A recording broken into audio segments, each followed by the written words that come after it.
Praise the Lord. Greetings to you all in the name of Holy Lord Jesus Christ. In this video from the Holy Book Bible, here is one verse to meditate on. It's from the book of Philippians chapter 2 verse 16. Holding forth the word of life, that I may rejoice in the day of Christ, that I have not run in vain, neither labored in vain. This scripture says about the things which will never go in vain. They are running for Christ and labor for Christ. Labor is work, hard work, making great effort. In the day of Christ, this will give rejoice. But what we have to do before? We have to run. We have to work. If we see in 1 Corinthians chapter 9 verse 26, it says, I therefore so run, not as uncertainly. Apostle Paul says in this verse that he is not going without any goal. It means he has some goal.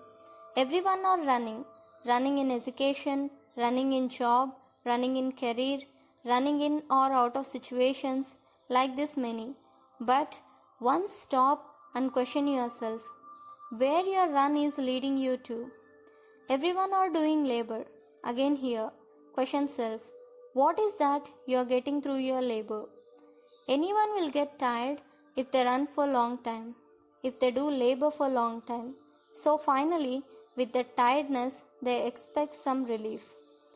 If in the whole lifespan you are in run and in labor, what happens if you face any unpleasantness when you reach the destiny? That time, definitely these points might strike in mind. My run went vain. My labor went vain. Isn't it? Yes. No human or permanent on earth. Might be no one know the exact date and time, but one day everyone should leave the earth. As scripture says in Ecclesiastes chapter 12 verse 7, then shall the dust return to the earth as it was, and the spirit shall return unto God who gave it. Physical body, which is made of dust, one day it will go back to its form again. But spirit remains. It have to go back to God because it is given by God. But in between, it have to face the day of Christ. Then, at the day of Christ, what will be the condition of our spirit?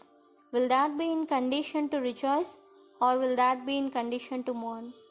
No one feels good with mourning. Everyone runs and do labor by expecting some happiness finally. What can give this rejoice finally?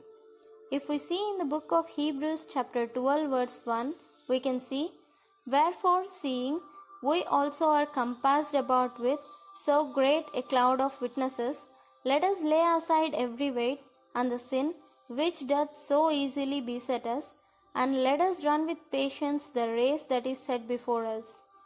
This says, while we are running for Christ, we have to run with patience, and we have to lay aside every weight. Weights are many: emotional weights, social weights, economical weights, weights of past, and most important is weight of sin. We have to keep all these aside because, as said in the scripture, these can easily beset us. So, we have to leave all these aside and should not go back to it again. If we go back to it again, then we will be the weight bearers. We ourselves making our run heavy. We cannot keep concentration on the goal if we have all these weights on us. Just imagine in a running race, if one person is having so much of weight on his back and the other person is free with no weight, who will go first? Who will feel free to go first? Just like that, in order to run free, we have to keep all our weights aside. And now, if comes for labor, if we see in the book of John Gospel chapter 6 verse 27, it says like this, labor not for the meat which perisheth, but for the meat which endureth unto everlasting life. Do labor for the meat which endureth unto everlasting life.